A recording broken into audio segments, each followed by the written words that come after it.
You know that feeling when your heart drops every time you get a credit card notification or a student loan reminder? Maybe it's seeing your account balance after the rent hits, or that pit in your stomach when your card gets declined after brunch. I've been there. Debt isn't just about dollars, it's about stress, shame, and that voice in your head saying you'll never catch up. Hi, I'm Emily, your big sister in finance and the founder of Soro, where we make personal finance clear, relatable, and actually useful for young women figuring out life and money together. If this is something you're into, hit the like and subscribe button, and welcome to Soro. So, today we're going to be tackling step 4 of your money game plan, paying off bad debt. We're not here to judge, we're here to get free. Let's make a plan together so you can stop feeling stuck and start feeling strong. Let's start by establishing the truth. Your self-worth is not your net worth. Don't beat yourself up if you're in debt. You probably took it on to improve your life, whether that was to get an education, buy a house, move across the country for a job, or simply cover your bills when things got tight. Today, we're taking back control. All right, so what is debt? Did you know, surprisingly, when most people take out loans, they don't really understand how a loan actually works? So here is your Debt 101 class.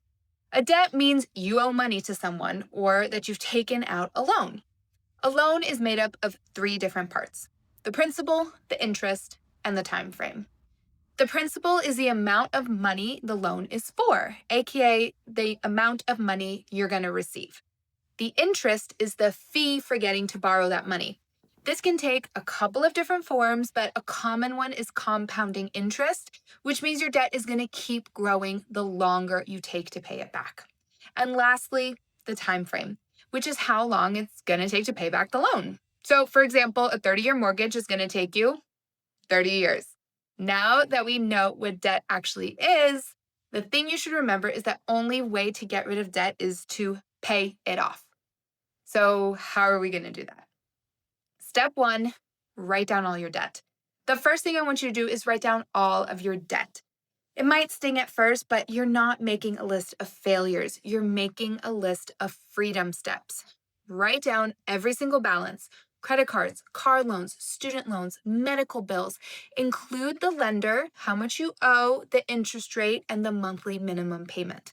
I know this part feels really intimidating, but the truth is the unknown is always scarier than reality. The moment you write it all down, it becomes something you can manage. It's no longer a monster in the dark, it's just a list. And lists can be tackled. Soro's budget and debt tracker can help you with this. So once you've got everything in front of you, go ahead and draw a line through anything with an interest rate under 6%. You're still going to be making the minimum monthly payments on these, but we're not going to focus our energy on them right now. These are low interest debts, they're manageable, and they can be handled later on, especially once you start investing. This is because you can normally get a higher average rate of return, anywhere from 7 to 10%, if you invest. So you get a higher rate of return investing rather than paying these debts off any quicker. But if you've got any 0% interest promotions, don't cross those out. Don't let the 0% trick you into ignoring them if the rate's going to jump up 20 to 30% in like 6 months. Step 2. Now we're going to pick your strategy for paying off the rest. You've got 3 options here. First, the snowball method. You start with the smallest debt and work your way up. This one gives you quick wins, which can really help with motivation. Second, the avalanche method. You pay off the debt with the highest interest rate first, which saves you more money in the long run. And third, the emotional method. You pay off the one that weighs on you the most. Maybe it's a medical bill from a traumatic accident, or a credit card you shared with an ex, or student loans from a degree you never finished or used. Whatever it is, forgiving yourself and cutting ties with that emotional baggage can be just as valuable as saving on interest. So pick the method that fits your life and your mindset. And if one strategy isn't working, it's okay to switch. You're not locked in, you're the one in charge. To be honest, there are no wrong answers here. The only right answer is paying it off. And you know yourself best and which method is going to work the best for you. in terms of mathematical strategy, but also from a motivational standpoint. Personal finance is so much based on emotion as it is on math. All right, step 3, pay it off. Now let's talk about action. The first thing to do is simple. Stop using your credit cards. You can't get out of a hole while you're still digging it. It makes no sense. Cash is king here. Next, take a hard look at your monthly spending and be honest with yourself. Do you need those $50 manicures or can you paint your nails at home? Put those $50 into your debt payments.